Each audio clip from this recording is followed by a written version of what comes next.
भद्रं तन्नयासुव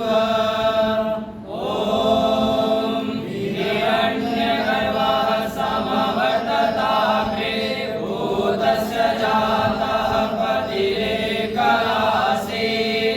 सदाधार पृथिवीं द्यामुदेवां कस्मै देवाय हविषा विधेम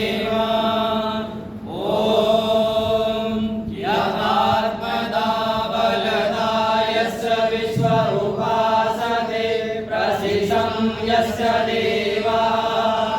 यस्य छायामृतं यस्य मृत्युः कस्मै देवाय हविषा विधेम ॐ यप्राणको निमिषतो महित्वैकैर्राज जगतो बभूव य ईशे अस्य द्विपदश्चतुष्पदा देवाय हविषा विधेम ॐ येन द्यो